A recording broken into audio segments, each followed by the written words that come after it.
കേരളത്തിലെ പോളിംഗ് ശതമാനത്തിന്റെ ഇടിവ് നമുക്കിങ്ങനെ രേഖപ്പെടുത്താം. 77.84% പോളിംഗ് 2024 ആകുമ്പോഴേക്കും അത് 71.27% കുറയുന്നു. ഏകദേശം 6% കുറവുണ്ടാവുന്നു എന്നർത്ഥം. 2019 അപേക്ഷിച്ചുള്ള ഈ കുറവ് എങ്ങനെയാണ് സീറ്റിൽ പ്രതിഫലിക്കുന്നത് എന്നതാണ് പ്രധാനപ്പെട്ട കാര്യം. 77.84% പോളിംഗ് രേഖപ്പെടുത്തിയപ്പോൾ 2019 UDF 19 സീറ്റുകൾ നിലനിർത്തിയിരുന്നു. പക്ഷേ ചരിത്രത്തിൽ എപ്പോഴൊക്കെ പോളിംഗ് ശതമാനം ഇടിയുന്നുണ്ടോ അപ്പോഴെല്ലാം LDF തങ്ങളുടെ സീറ്റ് വിഹിതം വർദ്ധിപ്പിക്കുന്നതായി കാണാൻ സാധിക്കും. ഇനി ഓരോ മണ്ഡലങ്ങളിലൂടെയും നമ്മളൊന്ന് കടന്നുപോയാൽ കാസർഗോഡ് 2019 80.66% 2024 ആകുമ്പോൾ അത് 76% 4% കുറവ്. കണ്ണൂരിൽ 2019 83.28 ആയിരുന്നത് 2024 77.21 6% കുറവ് കണ്ണൂരിൽ രേഖപ്പെടുത്തുന്നു. വടകരയിൽ 2019 82.7 ആയിരുന്നത് ഇപ്പോൾ 2024 78.41% അപ്പോഴും ഏകദേശം 4% കുറവ്. വയനാട്ടിൽ രാഹുൽ ഗാന്ധി മത്സരിച്ച മണ്ഡലത്തിൽ 80.37% ആയിരുന്നത് 73.57% ശരാശരി 7% കുറവ്. കോഴിക്കോട്ടേക്ക് എത്തിയാൽ 2019 81.7 ആയിരുന്നത് 75.52 മാറുന്നു, ശരാശരി 6% കുറവ്. മലപ്പുറത്ത് 2019 75.5 ആയിരുന്നത് 72.95 മാറുന്നു, ലീഗിന്റെ കോട്ടയിൽ തന്നെ ശരാശരി 3% കുറവ്. പൊന്നാനിയിൽ 74.98 ആയിരുന്നത് 69.34 ആവുന്നു, ശരാശരി 5% കുറവ് പൊന്നാനിയിൽ. പാലക്കാട്ട് 2019 77.77 ആയിരുന്നത് 73.57 ആവുന്നു, ശരാശരി 4% കുറവ് പാലക്കാട്ട്. ആലത്തൂരിൽ 2019 80.47 ആയിരുന്നത് 2024 73.42 മാറുന്നു, ശരാശരി 6% കുറവ്.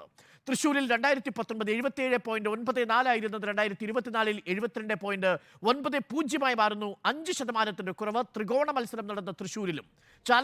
ചാലക്കുടിയിൽ 2019 80.51 71.94 ആയിട്ട് മാറുന്നു, 8% ഇടിവ് ചാലക്കുടിയിൽ ഉണ്ടാവുന്നു എന്നത് മുന്നണികളെ ആശങ്കപ്പെടുത്തുന്നു. എറണാകുളത്ത് 2019 77.64 എന്നത് 2024 ആകുമ്പോഴേക്കും 68% മാറുന്നു, വീണ്ടും ശരാശരി 6% കുറവ് എറണാകുളത്ത് രേഖപ്പെടുത്തുന്നു. ഇടുക്കിയിൽ 76.36 66.55 ഇടിയുന്നു, അതായത് 9% ഇടിവാണ് ഇടുക്കിയിൽ രേഖപ്പെടുത്തിയിരിക്കുന്നത്. കോട്ടയത്ത് 75.47 65.61% കുറയുന്നു, അവിടെയും 9% കുറവ്. ആലപ്പുഴയിൽ 80.35 KC വേണുഗോപാലും ആരിഫും ഏറ്റുമുട്ടിയ ആലപ്പുഴയിൽ 75.05% താഴ്ന്നിരിക്കുന്നു, ശരാശരി 5% കുറവ്. മാവേലിക്കരയിൽ 74.33 65.95 ആയിട്ട് മാറുന്നു, 9% കുറവ്. പത്തനംതിട്ടയിൽ തോമസ് ഐസക്കും ആന്റണിയും അനിൽ ആന്റണിയും ഏറ്റുമുട്ടിയ മണ്ഡലത്തിൽ 74.3 എന്നുള്ളത് 63.37% ആവുന്നു, 10% കുറവ് പത്തനംതിട്ടയിൽ. കൊല്ലത്ത് 2019 74% ആയിരുന്നത് 68.15% മാറുന്നു, അവിടെയും 5% വോട്ടിന്റെ കുറവ്. ആറ്റിങ്ങലിൽ 2019 74.48 ആയിരുന്നത് 2024 69.48 മാറുന്നു, അവിടെയും 4% കുറവ്. തിരുവനന്തപുരത്ത് 2019 73.77 ആയിരുന്നത് 2024 66.47% മാറുന്നു, 6% കുറവ് രേഖപ്പെടുത്തുന്നു. ഈ കണക്കുകൾ നമ്മളോട് പറയുന്ന മറ്റു വളരെ പ്രധാനപ്പെട്ട ചില കാര്യങ്ങൾ കൂടിയുണ്ട്. 2019 2021 2024 കണക്കുകൾ നമ്മളോട് പറയുന്നു 2019 2021 അപേക്ഷിച്ച് കൂടുതൽ വോട്ടർമാർ രജിസ്റ്റർ ചെയ്തിരുന്നുവെങ്കിലും വോട്ടർമാരുടെ കണക്കുകളിൽ കുറവായിട്ടാണ് കാണപ്പെടുന്നത്. 2019 2,03,00,000 വോട്ടർമാർ പോളിംഗ് ബൂത്തിലേക്ക് എത്തിയിരുന്നുവെങ്കിൽ 2021 ആകുമ്പോഴേക്കും 2,09,00,000 വോട്ടർമാർ കൂടുതൽ വോട്ട് ചെയ്യാനായി എത്തുന്നു.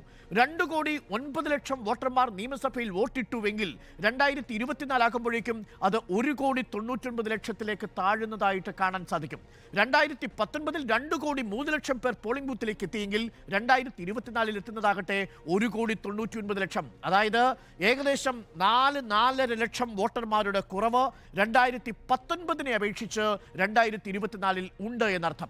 ഇനി കൗതുകകരമായ മറ്റൊരു കണക്ക് കൂടി ഞാൻ പ്രേക്ഷകരോട് പറയാം. 2014 മുതലുള്ള തിരഞ്ഞെടുപ്പുകൾ നമ്മൾ പരിശോധിച്ചാൽ പോളിംഗ് പെർസെൻറ്റേജും സീറ്റും തമ്മിലുള്ള ഒരു കോറിലേഷൻ പ്രേക്ഷകർക്ക് കാണാം. ദീർഘമായ ഒരു കണക്ക് നമ്മുടെ മുന്നിലുണ്ട്. ആ കണക്കിലേക്ക് വരാം. അതിനു മുൻപ് 2019 ലോക്സഭയിൽ 77.84% പോൾ ചെയ്യുമ്പോൾ UDF 19 സീറ്റുകൾ സ്വന്തമാക്കുന്നു. 2021 പോളിംഗ് ശതമാനം 76.47% ആകുമ്പോൾ LDF 99 UDF 41 സീറ്റുകളിലേക്ക് നിയമസഭയിൽ ചുരുങ്ങുന്നു. ലോക്സഭയിൽ 2024 76.47% ആകുമ്പോൾ ഇതെങ്ങനെയാണ് സീറ്റായിട്ട് മാറുക എന്നതാണ് പ്രധാനപ്പെട്ട ചോദ്യം. 1970-കൾ മുതലുള്ള കണക്കുകൾ നമ്മൾ പരിശോധിച്ചാൽ പോളിംഗ് ശതമാനം എപ്പോഴൊക്കെ 76% മുകളിലായിട്ടുണ്ടോ അപ്പോഴെല്ലാം UDF-ന് ഒരു അപ്പർ ഹാൻഡ് ഉണ്ട്. എന്നാൽ പോളിംഗ് ശതമാനം 70%, 71% അതിലും താഴെ ആകുമ്പോഴെല്ലാം LDF-ഉം ഒരു അപ്പർ ഹാൻഡ് നേടുന്നതായി കാണാൻ സാധിക്കും.